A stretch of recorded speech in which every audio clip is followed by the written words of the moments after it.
What is up, guys? Marcellus Williams, aka TheSwolefessor, here to educate you on health, fitness, social well-being. Just doing a little intro for part 2 of this powerlifting Q&A because, as I explained in part 1, it was all recorded in one segment, but I ended up splitting it up into 2 videos so it wouldn't be too long. So since there was no intro for part 2, this is the intro for part 2. So just doing that. Part 1 is already out, guys. So if you guys, for whatever reason, are watching this one first, make sure you go back and watch part 1 first, and then come back and watch part 2. But yeah, just clearing all that up. Enjoy the video.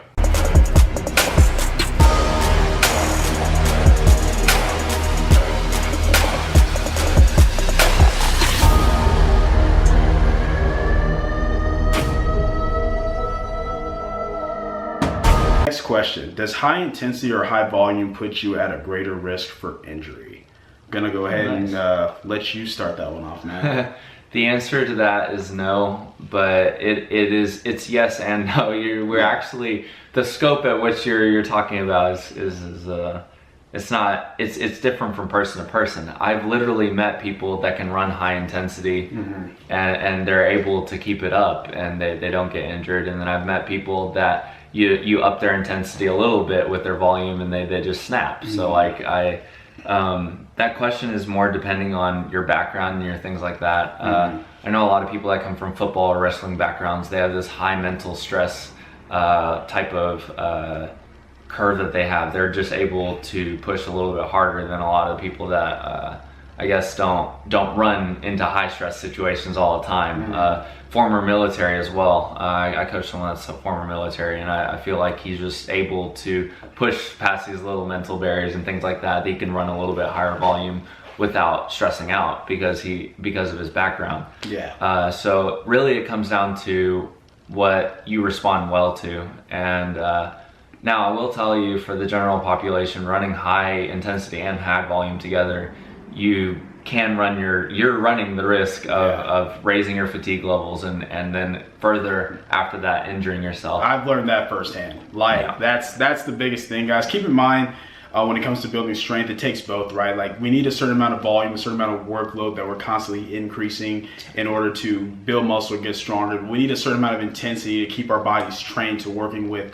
heavier loads. And really, it's just looking at all that as one big thing and to seeing how much of this can we push and still recover from. That's the thing. It's not always even so much how much volume, how much intensity, because like David said, it's going to vary from person to person. It's how much of all of this total workload, including the volume, the intensity, all that, can you adequately adapt to and recover from to continue to push and get stronger. That's the biggest thing. But like David said, if you're trying to push both of those, like extremely high volume and extremely high intensity, that's a really quick and easy way to run yourself into the ground. Just because it's hard to recover from that. You gotta look at the risk versus the reward. And a lot of people, whenever they first get into it, they think high reward and they're like, okay, well, there's high risk here, but I could raise this up really high. And I'm like, okay, what does that do for you long term? Exactly. Things like that. And that's why with a lot of like peaking, you'll see like there's a lot of volume in the beginning, and then as we get closer to the meet, the intensity is gradually getting higher, the volume's getting down a little bit because we're getting ourselves more prepared for what we're actually going to be doing on the platform, which is of course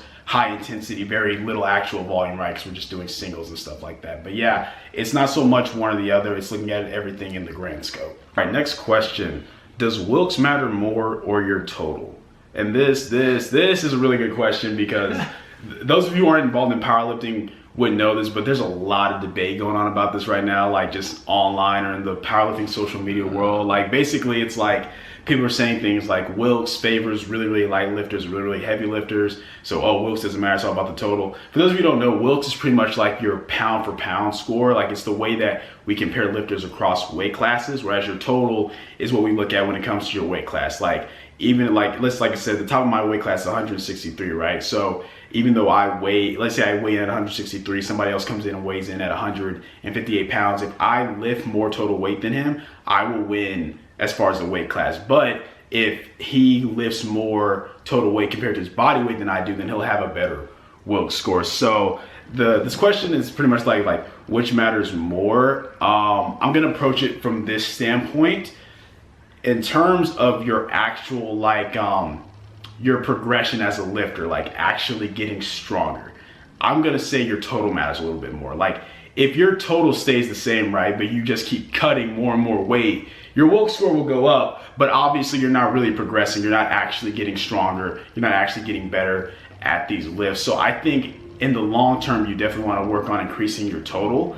And in terms of being competitive, like across weight classes, obviously your Wilks goes into that, but I feel like the two go hand in hand. Like as your total goes up, if you're maintaining around the same body weight and your total's going up, your Wilks is going to go up as well. But I think for like beginner powerlifters, they should definitely focus on the total. I know way too many beginners where they get involved, and in their first meet, instead of just walking in, enjoying it, they want to do a water cut, they want to do all this different stuff, and it's like, for what reason? There's literally no purpose in you doing that. It's like, you're gonna, whatever you get in your first meet, you're gonna just blow that up by your next meet if you spend adequate time training. So worrying about your Wilks at that point is kind of pointless, but I think as you become a more intermediate advanced lifter and get more competitive, then you can worry about that more. But I will say, outside of competition, Wilks, your pound for pound strength in general, like your relative strength doesn't mean anything. It's in terms of actual progress, right? Right. Progression over anything, and Wilks is just a way to measure progression. Total is a way to measure progression. And as long as your body weight's doing a certain amount and you're gaining a certain amount, gaining is gaining, and usually your Wilks will go up as your total goes up if you're playing your cards right and you're not going crazy or anything and just binging and doing things like that. Because I mean, even with you went up to a total different weight class this time, but did your Wilks still go up? Dude, my Wilks still went up. The thing is, like, I added 7 pounds to my meat body weight, 163 to 170, but I out totaled the amount that the Wilks score needed to break even. So I broke through that barrier as well. So really what it comes down to is Wilks and total, they run around the same line. And if your total is going up and you're not gaining a whole ton of weight out of nowhere, your Wilks should be on its way up. It's going to go up as well. So I would definitely focus on the total when you first start, for sure, because you need to gain, you need to gain mass for the first thing. So if you're trying to keep your mass down, how do you expect to gain on your total in the first place? Exactly. You're limiting one of the key factors of getting stronger, which is growing physically. And I would play the Wilks game whenever you get a little bit more advanced, like Marcellus said, for sure, because it's another way to measure how strong you are. Every single person that I've seen online, whether it be a troll or not, he will always have his total next to his body weight. I'm like, that is a Wilks. That's literally the Wilks. And even though we're saying focus on like building your total, we're not saying the Wilks doesn't matter. I feel like the only people who say Wilks doesn't matter are people like, you have a good total, but you know you're not as strong as you really should be for your body weight. And they're the ones who get upset about that, because it's like, I'm sorry, if you weigh like 200 pounds and your total is around what my total is, and I weigh like 165. Then, like, pound for pound, I'm stronger than you. But I think they get caught up on that. So, from a competitive standpoint, yes, Wilks matters. Obviously, that's why it's there. It's how we compare lifters across, like, different body weight categories. But in terms of like your individual progression, focus on increasing your total, and the Wilks will kind of go along with that. Right. A total side note about that, but literally, if your Wilks is, the Wilks is what puts everything into perspective, where everyone can understand, like, and a lot of these heavier lifters, they just love saying, man, I totaled 1,800, and I'm like, mate, that's a freaking huge total. And then you find out how much they weigh, and I'm like, okay, so you're not like that strong. It's like okay, it's not to take away from how much you're lifting, but it's like, it's almost like okay, if I'm only totaling, let's say someone in my weight class totals around 1,700, like, don't take away from that because you're totaling more, when it's like they weigh significantly less than you. And I think that's the big thing, guys. It's like, whether you're focusing on Wilks or total, focus on your own progression and don't take away from somebody else's. That's the only reason this whole little war thing's going on, is because everyone's getting butthurt and trying to take from each other instead of focusing on their own progressions. And people love leaning in the direction that they are the strongest. So whatever makes them look better, that's what they're always going to gravitate that way, and they're always going to just try and bash the other way. So just have a level head about it, and I mean, if you're going to have fun online, just keep it nice and clean. There you go. Next question. How much does nutrition matter when it comes to powerlifting? About the same as it does when it comes to any other sport or any other performance. Like that question is so funny to me. I think it's so funny how like bodybuilding has become like like for some people like oh, that's the pinnacle of people with good nutrition, when it's like half the way that a lot of these guys eat in the off season is horrible, and then the way that the little amounts that they have to eat to get to stage ready is horrible too. I'm not knocking bodybuilding, I'm just saying like when it comes to performance, nutrition has a huge role and a huge impact. If you guys have seen my coach Brendan Teet's video over like how he tries to keep his nutrition on point, not just as far as like, you know, macros and protein, but like his micronutrition, making sure that he's fueling his body with the right stuff so he can perform to the best of his capabilities. Like, it's like any other sport, like track, basketball, whatever it is. It's like, you don't want to just eat whatever. Granted, a lot of powerlifters do. I'll be the first to admit that. A lot of powerlifters will just like, they just look at calories, they just eat. But it's like I've explained on this channel before, guys. Like, yes, calories, macros, that's all important for body composition, but we're talking about how you feel and how you perform, your micronutrition, all that stuff matters. Like, I mean, do you have anything to add to that? Really? No, it's just, I'm in total agreement. Nutrition definitely matters, and how serious you take it is going to be how serious you get with this. And exactly, you'd be surprised that a lot of the people at the highest level, they're definitely paying attention to their they're nutrition. on top of it, man. They are like as more on top of it than you would think, for sure, for powerlifting. So I mean, it's like any other sport, guys. Depending on how serious you take it, you're gonna look at every single factor that can benefit you, and obviously nutrition is a huge part of that. Yep. Number 9, how many years can someone powerlift before it becomes too much for the body to handle? That's a good question. It's not. I don't like it personally. I don't think it's a good question at all. Yeah. But I mean, okay, so he's saying how many years can someone powerlift, and it's like, okay, well, how many years are you planning on lifting in general? Because powerlifting, the only thing as you get further and further along powerlifting, you're just you won't be able to go as heavy as often because the loads that you're lifting become progressively heavier. Sure. Therefore, you might only be able to do 2 or 3 meets a year, whereas you used to be able to go heavy all the time and things like that whenever the loads were a little bit lighter.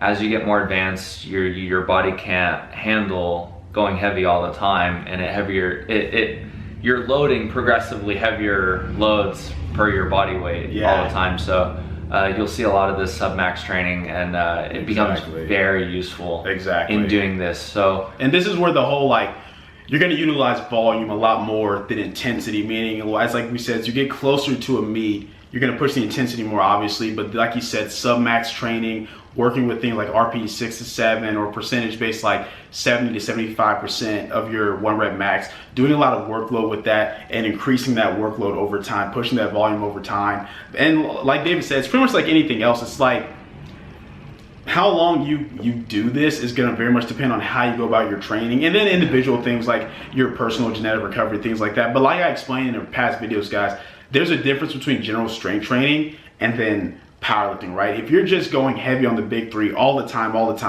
overuse injuries, over fatigue, etc. But if you take aspects of general strength training where you work on variations of the big 3, you incorporate accessory movements, you're not just ramming yourself with high intensity on just 3 movements all the time, you can powerlift for so much longer, just because, like I said, general strength training is something that you should be doing till the day you die. So if you incorporate that type of stuff into your powerlifting, you're gonna last a lot longer than the kind of the old school powerlifters who just heavy on the big 3 all the time and that's all they do. Like it's not so much that the sport of powerlifting destroyed them, it's how they went about training for it. Like, I don't have to be a powerlifter at all if I just choose to bench, squat, and deadlift, or not just bench, squat, and deadlift, I just choose to do 3 movements and only 3 movements and go heavy on those all the time. It's gonna lead to injuries and wear and tear on the body. That's like with anything. It's like anything, literally. All right, last question. Can I be involved in other sports / activities and still be a good powerlifter? I'm gonna let you start that off first. It's very interesting, this question, actually. And whenever you define good powerlifter, that's where the whole question. That's everything. What do you define as good? Right. What do you define as good? Because I'll be honest, like, if you want to be good at something, you're gonna have to focus on it. Exactly. And if you want to talk about truly good, so can you do other sports and do powerlifting? I'll say yes. Yeah, absolutely. For sure. Definitely. I played volleyball, I played ultimate frisbee, I played a lot of sports concurrent with powerlifting. You can definitely do it.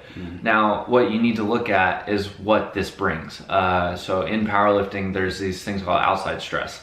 And when you play other sports, you're bringing outside stress in. So that's going to have to be taken into account in your training and things like that. So, exactly. And as you get to a higher level in powerlifting, you're going to start noticing, hey, I just did volleyball practice and now I can't squat tonight as good as I wanted to squat. Or I can't do this as good because I had some other engagement that I had to do. Exactly. So as you get more serious, I guess, about powerlifting or wanting to be better than good, or what you define as good, the ceiling raises. Sure. You're gonna have to start making those sacrifices in order to handle that stress, for sure. Exactly.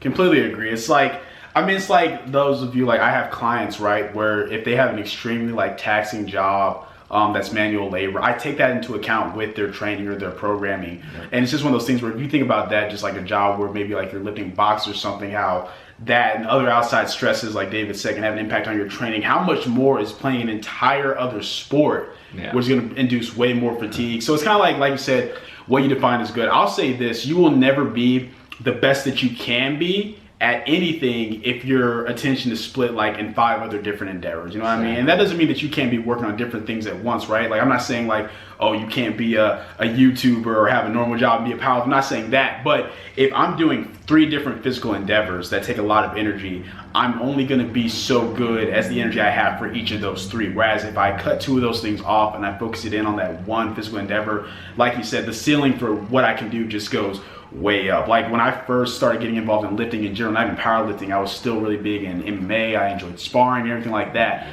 And I quickly found that even though, I was getting stronger because I just started lifting, that I started suffering like with MMA, and then eventually got to the point where I had to choose, okay, do I want to focus on really getting strong right now, or do I want to focus on like beating the crap out of people? Because it's like, it's really hard to do both. And that's with any 2 physical streams. So you can definitely do other sports if you want to. And I'll say this, if you're more of a recreational lifter, you do all this for fun, you enjoy powerlifting because it's fun, but you also play basketball because it's fun, I'm not going to tell you to cut the other thing off. But if you know that, hey, I want to be as competitive as I can be, I won't even say just competitive period, because there's a lot more that goes into if you can be truly competitive in the sport than just how badly you want it or how much you work. But if you want to be as competitive as you can be, then I would definitely say you're gonna have to make some sacrifice and kind of just focus on powerlifting. Right. And, same as anything else. And just to build upon that, the question, a lot of times whenever people ask that question, their view isn't from the powerlifter standpoint, their view is actually from the basketball player standpoint. Exactly. They'll be like, I play basketball, but can I powerlift? And I'm like, yes, of course, and it'll actually help your basketball endeavors. You can actually, I've seen people increase their vertical massive amounts. You guys know Johnny Candido. He's got a great vertical. Or weight training in general with like, I don't know any sport like that has decent coaches that doesn't have some form of weight training involved. It's just the fact that weight training is supplemental to the sport you're playing, whereas in powerlifting, weight training is the point. Flipped. It's a completely changed. So that's kind of the big thing as far as that. But all in all, it just comes down to your priorities. Whatever you want to focus on more, that's what you're going to get better at. Even if you're doing 2 things at once, you're still going to put a little bit more energy into one, the other, and that's when you're going to get better at. And ultimately, you're still not going to get as good at either of them as you could if you just focused on one at a time. I know people like to kind of be like a jack of all trades, master of none, but it's a little bit more fulfilling, in my opinion, to kind of be master of a trade and to kind of go from there. So but that's pretty much it, guys. So that is it for the questions, guys. Really appreciate all of you guys, even though you guys didn't know we were doing this. Like I said, your questions in the comments and the DMs kind of help create this. If any of these topics are something you want us to go more in-depthly on, or if you know there's another topic you want us to talk about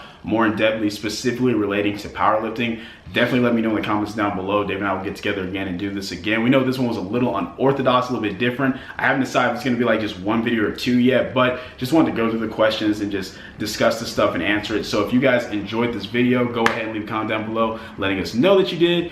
If you're not, leave a comment down below letting me know what I or David can do to get better. Like the video, share, subscribe, keep it simple, specific, scientific. Do the flex with me, man. Hey. We'll catch you later.